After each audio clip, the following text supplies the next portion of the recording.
പട്ടികജാതിക്കാരനായ ശാന്തിക്കാരൻ അദ്ദേഹം ജാതി അധിക്ഷേപത്തെ തുടർന്ന് ഇപ്പോൾ ജോലി രാജിവെച്ചിരിക്കുകയാണ്. പ്രസാദം കൊടുക്കുന്ന സമയത്ത് നമ്മളോട് ജാതി ചോദിക്കുകയും ഈ ജാതിയിലുള്ള ആളെ ക്ഷേത്രത്തിൽ പൂജയ്ക്ക് വിളിക്കരുത് 4 മാലകളൊക്കെ നമുക്ക് കാണിച്ചു തന്നിരുന്നു. അപ്പോൾ ആ സമയത്ത് നമുക്കറിയില്ലായിരുന്നു ഇത് മുക്കുകൊണ്ടാണെന്നൊക്കെ തെളിഞ്ഞു. ആ തെളിഞ്ഞ സംഭവം അവരെന്നിട്ട് ഈ കേസ് ഒത്തുതീർപ്പാക്കുകയൊക്കെ ചെയ്തിരുന്നു. നാട്ടുകാർക്ക് ഒരിക്കലും സപ്പോർട്ടല്ലായിരുന്നു. അവരുടെ ആ ഒരു ഭീഷണിക്ക് വഴങ്ങി നിൽക്കുന്ന ആളുകളുണ്ട്. പക്ഷെ ആരോടും പറയില്ല, കാരണം ഇവരെ ഭയന്നിട്ട് ആരോടും പറയില്ല. നമ്മളെ ഇനി വേണമെങ്കിൽ സ്വർണ്ണക്കേസിൽ വരെ അകത്താക്കാനുള്ളൊരു സാധ്യത ഉണ്ടാവും. മോശമാണ്. അത് ഇടതുപക്ഷ സംഘടനയുടെ ആളുകളാണ് ഇതിന് പിന്നിൽ.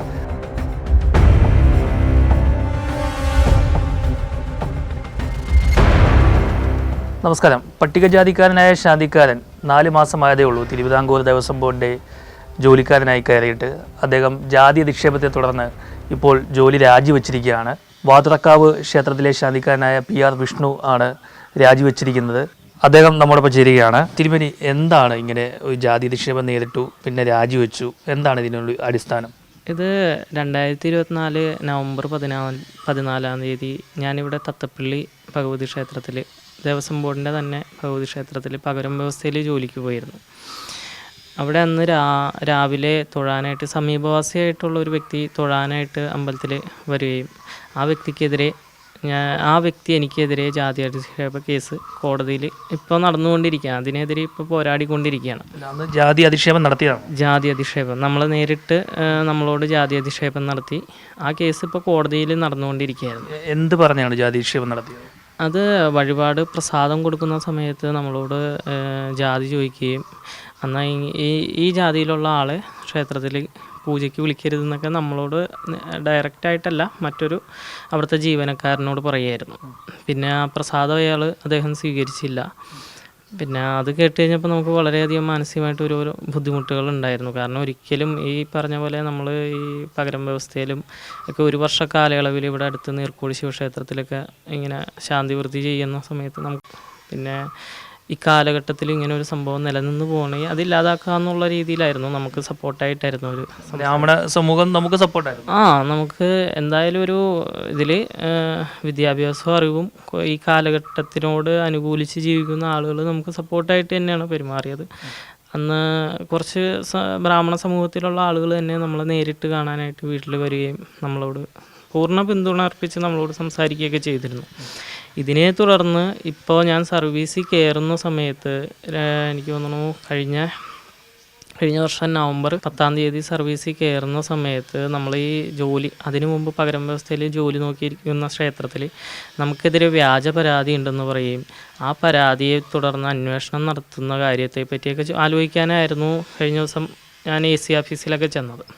അപ്പോൾ അതിനെ തുടർന്ന് അവിടെയുള്ള ഉദ്യോഗസ്ഥ നമ്മളോട് പറയുക ഈ കേസ് 2024 നേരിട്ട് ആ കേസ് പിൻവലിക്കണം എന്നൊക്കെ നമ്മളോട് ആവശ്യപ്പെട്ടു. ആ കേസ് പിൻവലിക്കണം എന്ന് ആവശ്യപ്പെടുകയും നമ്മൾ പിൻവലിക്കില്ല എന്ന് പറയുകയൊക്കെ ചെയ്തു കഴിഞ്ഞപ്പോൾ നമ്മളെ മാനസികപരമായിട്ട് അവിടെ നിന്ന് തന്നെ പുറത്ത് ഇറങ്ങി പോകാൻ നമ്മളോട് പറയുകയും നമ്മളെന്ന് വെച്ചാൽ ഈ വ്യാജ പരാതിക്കെതിരെ എന്തുകൊണ്ട് നടപടി എടുത്തില്ല അത് അന്വേഷിക്കാനാണ് നമ്മൾ ചെന്നത്. കാരണം ഈ പരാതിയിൽ പരാമർശിച്ചിരിക്കുന്ന 2 അഡ്രസ്സുകളും വ്യക്തിയും നിലവിലില്ലാത്തതാണ്. ഈ പരാതികളിൽ 2ലും ഒരേ കൈയക്ഷരങ്ങളാണ്. അപ്പോൾ അതിൻ്റെ പിന്നിൽ പ്രവർത്തിച്ചിരിക്കുന്നത് നമ്മുടെ ഈ ഗ്രൂപ്പിൽ തന്നെയുള്ള ഒരു ദേവസ്വം ബോർഡിൻ്റെ ഏകീകൃത സംഘടനയായ ഒരു സംഘടനയാണ് ഇതിൻ്റെ പിന്നിൽ പ്രവർത്തിച്ച സംഘടനയാണ്. നമുക്ക് അങ്ങനെ തന്നെ പറയാം. അവർ തന്നെയാണ് ഇതിൻ്റെ പുറകിൽ കൂടുതലും പ്രവർത്തിച്ചത്. അപ്പോൾ AC അസിസ്റ്റൻറ്റ് കമ്മീഷണറൊക്കെ ആയിട്ട് പ്രഷർ ചെയ്തതും അവർ തന്നെയാണ്. കാരണം അവർക്കും നമ്മളോട് വ്യക്തിപരമായിട്ടുള്ള ഒരു പ്രശ്നങ്ങളില്ല. പക്ഷേ ഇവരുടെ പ്രഷർ മൂലമാണ് അങ്ങനെ ചെയ്തത്.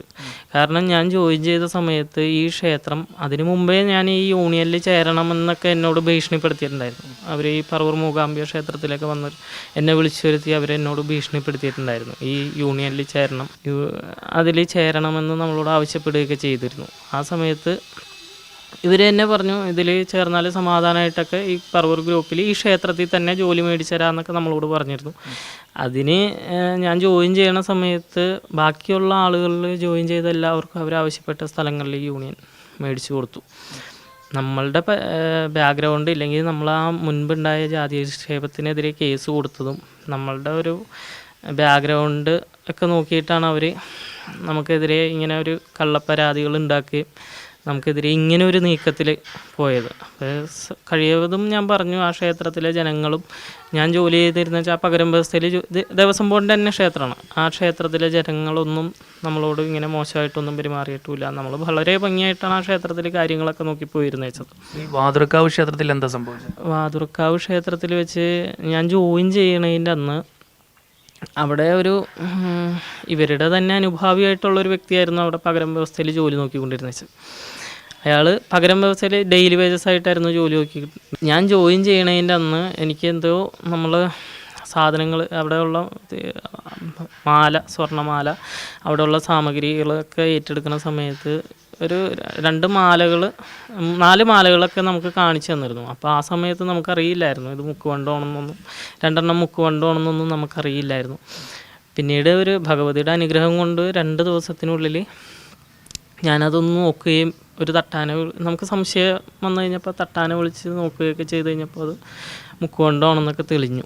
ആ തെളിഞ്ഞ സംഭവം അതും ഇതുപോലെ തന്നെ ഉദ്യോഗസ്ഥന്മാർ കേസൊക്കെ എടുത്തു. ഉദ്യോഗസ്ഥന്മാരുടെ നിർദ്ദേശപ്രകാരം കേസ് കൊടുത്തു. അവരെന്നിട്ട് ഈ കേസ് ഒത്തുതീർപ്പാക്കുകയൊക്കെ ചെയ്തിരുന്നു. നാട്ടുകാർക്ക് ഒരിക്കലും സപ്പോർട്ടല്ലായിരുന്നു ഒത്തുതീർപ്പാക്കാൻ. കാരണം അയാളൊരു ഇത്തരം പ്രവൃത്തികൾ ചെയ്തത് എന്തുകൊണ്ടാണെന്ന് അറിയില്ലായിരുന്നു. അയാൾ പിന്നീട് ആ മാല എത്തിക്കുക എത്രയും പെട്ടെന്ന് അയാൾ മാല എത്തിക്കുകയൊക്കെ ചെയ്തു. കേസ് കോംപ്രമൈസായിപ്പോയി. അതിൻ്റെ പിന്നിലും എൻ്റെ ഒരു വലിയൊരു സംശയം എന്ന് പറഞ്ഞാൽ ഈ യൂണിയൻ തന്നെയാണ്. പിന്നീട് ഈ കേസ് പിൻവലിക്കണം എന്നുള്ള ആ ഒരു കേസൊക്കെ നമ്മൾ കൊടുത്തിരുന്നു. സ്റ്റേഷനിലൊക്കെ കേസ് കൊടുത്തു. അതെങ്ങനെ ഒത്തുതീർപ്പായിപ്പോയി. ഇപ്പം നമ്മളുടെ ഭയം നമ്മൾ രാജിവെക്കാൻ കാരണം എന്ന് വെച്ചാൽ ഭാവിയിലും ഇങ്ങനെയുള്ള സംഭവങ്ങൾ ഉണ്ടാവും എന്ന് വെച്ചാൽ ഇവർ നമ്മളെ മാക്സിമം എങ്ങനെയെങ്കിലും ഉപദ്രവിക്കാൻ ശ്രമിക്കും. ഇവരുടെ യൂണിയനിൽ ചേർന്ന് കഴിഞ്ഞതിന് ശേഷം ഇങ്ങനെ പരാതി കൊടുത്തതുകൊണ്ട് നമ്മളെ ആ യൂണിയനിൽ നിന്ന് ആ അംഗത്വ ഫീസ് തിരിച്ചു തരികയും ഗ്രൂപ്പിൽ നിന്നൊക്കെ റിമൂവ് ആക്കുകയൊക്കെ ചെയ്തു. അപ്പോഴേ നമുക്ക് ഫീലായി. കാരണം നമുക്കെതിരെ ഇനി ഓരോരോ നീക്കങ്ങൾ വരും. ഇങ്ങനെ കുറേ ആളുകൾ അനുഭവിക്കുന്നുണ്ട്. അവരുടെ ആ ഒരു ഭീഷണിക്ക് വഴങ്ങി നിൽക്കുന്ന ആളുകളുണ്ട്. പക്ഷെ ആരോടും പറയില്ല. കാരണം ഇവരെ ഭയന്നിട്ട് ആരോടും പറയില്ല. അതായത് നമ്മളെ ഇനി വേണമെങ്കിൽ സ്വർണ്ണക്കേസിൽ വരെ അകത്താക്കാനുള്ളൊരു സാധ്യത ഉണ്ടാവും. കാരണം അങ്ങനെ ഒരു ആ ഭഗവതിയുടെ അനുഗ്രഹം കൊണ്ടാണ് നമ്മൾ രക്ഷപ്പെട്ടു പോകുന്നത് ആ ക്ഷേത്രത്തിൽ. കാരണം ആ നാട്ടുകാർ പരാതി പറയുക, ആ നാട്ടുകാർ എന്നോട് പേഴ്സണലി പറയുകയും ചെയ്തു. കാരണം ഇത് ഒന്ന് നോക്കണം, ആ വ്യക്തി ഇത്ര ക്ലിയർ ആയിട്ടുള്ള ഒരാളല്ല, നോക്കണം എന്നൊക്കെ പറയും. ഇനി ഭാവിയിൽ ചിലപ്പോൾ സ്വർണ്ണക്കേസിൽ ഇങ്ങനെ തന്നെ ഒരു പ്രീ പ്ലാൻഡ് ആയിട്ട് അവർ നമ്മളെങ്ങനെയെങ്കിലും കൊടുക്കും. കാരണം അവർക്കെതിരെ നീങ്ങിയത് കൊണ്ട്.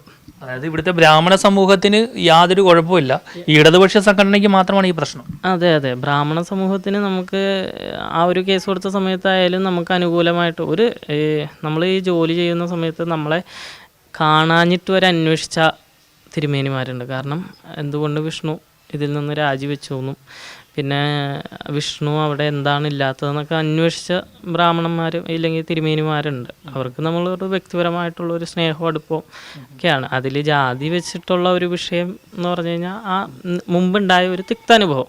കാരണം സമീപവാസിയായിട്ടുള്ള ഒരു വ്യക്തി നമ്മളോട് ജാതി അധിക്ഷേപം കാണിച്ചു. അതിനുള്ള ഒരു ഇതായിട്ടാണ് നമ്മൾ കേസിനൊക്കെ പോയത്. ഇപ്പോഴും അത് പുരോഗമിച്ചു കൊണ്ടിരിക്കുകയാണ്. താന്ത്രിക വിദ്യകളൊക്കെ പഠിച്ചതാണ്. താന്ത്രിക വിധി പ്രകാരമുള്ള പൂജാകാര്യങ്ങളെല്ലാം പഠിച്ചതാണ്. സർട്ടിഫിക്കറ്റ് ഉണ്ട്. ദേവസ്വം ബോർഡിന്റെ പരീക്ഷ എഴുതിയാണ് കയറിയത്. ദേവസ്വം ബോർഡിന്റെ പരീക്ഷ എഴുതി ഇന്റർവ്യൂ നടത്തി അതിൽ പാസ്സായിട്ടാണ് നമ്മൾ ആദ്യത്തെ ആ ഒരു സംവരണത്തിന്റെ പട്ടികജാതി സംവരണത്തിന്റെ ആ ഒരു ആദ്യത്തെ ഇതിൽ നമ്മൾ കയറിയ ആളാണ്. ഈ പ്രബുദ്ധ കേരളത്തിൽ ഇത്തരത്തിൽ ജാതിയുടെ പേരിലൊക്കെ അധിക്ഷേപം നടത്തുക എന്ന് പറഞ്ഞാൽ വളരെ മോശമാണ്. അത് ഇടതുപക്ഷ സംഘടനയുടെ ആളുകളാണ് ഇതിന് പിന്നിൽ. ബ്രാഹ്മണ സമൂഹത്തിന് അവരൊക്കെ ഉയർന്ന ജാതിയിൽപ്പെട്ടവരാണെന്ന് പറഞ്ഞു. പക്ഷേ അവർക്കൊന്നും യാതൊരു കുഴപ്പവുമില്ല. അദ്ദേഹം കൃത്യമായി താന്ത്രിക വിദ്യകളൊക്കെ പഠിച്ചതാണ്, സർട്ടിഫിക്കറ്റ് ഉണ്ട്. ദേവസ്വം ബോർഡിൻ്റെ എക്സാമും എഴുതി ഇൻ്റർവ്യൂവും കഴിഞ്ഞിട്ട് ജോലിക്ക് കയറിയാണ്. അദ്ദേഹത്തിന് അവിടെ രക്ഷയില്ല. ഇടതുപക്ഷത്തിൻ്റെ ഈ ഒരു മനോഭാവം, പാവങ്ങളുടെ പാർട്ടിയാണ് എന്നൊക്കെയാണ് പറയുന്നത്, ഈ സാധാരണക്കാരെ ചേർത്ത് പിടിക്കുമെന്നൊക്കെ പറയുന്നെങ്കിലും ഒരു പട്ടികജാതിക്കാരനായ ഒരു ശാന്തി ദേവസ്വം ബോർഡിൽ ജോലിക്ക് കയറി. അദ്ദേഹത്തിന് ജോലി ചെയ്യാൻ സാധിക്കുന്നില്ല. അദ്ദേഹം അതുകൊണ്ട് 4 മാസം കഴിയുമ്പോൾ തന്നെ രാജിവെച്ചിരിക്കുകയാണ്. ഇനി അദ്ദേഹത്തിന് ഈ ശബരിമലയിലെ പോലുള്ള സ്വർണ്ണക്കേസിലൊക്കെ പെട്ടുപോയി കഴിഞ്ഞാൽ എന്ത് ചെയ്യും? ആരും അദ്ദേഹത്തെ സഹായിക്കാനുമില്ല. ഈ ഒരു സാഹചര്യത്തിൽ അദ്ദേഹം രാജിവെച്ചിരിക്കുകയാണ്. എന്തായാലും ദേവസ്വം ബോർഡ് മന്ത്രി ഇതൊക്കെ ഒന്ന് കാണണം. ഇങ്ങനെയുള്ള സംഘടനകളെയൊക്കെ ആ തലപ്പത്തിരിക്കുന്നവരെയൊക്കെ അവിടെ നിന്ന് മാറ്റണം. നിങ്ങൾ കുറച്ചുകൂടി ജനങ്ങൾക്കൊപ്പം ചേർന്ന് നിൽക്കണം. ഇങ്ങനെയൊക്കെയുള്ള കാര്യങ്ങൾ വരുമ്പോൾ ജനങ്ങൾ നിങ്ങളെ കൂടുതൽ വെറുത്തുകൊണ്ടിരിക്കുകയാണ്. കൊച്ചിയിൽ നിന്നും ജസ്റ്റിൻ വർഗീസിനോടൊപ്പം ആർ പിയൂഷ്, മറുനാടൻ മലയാളി.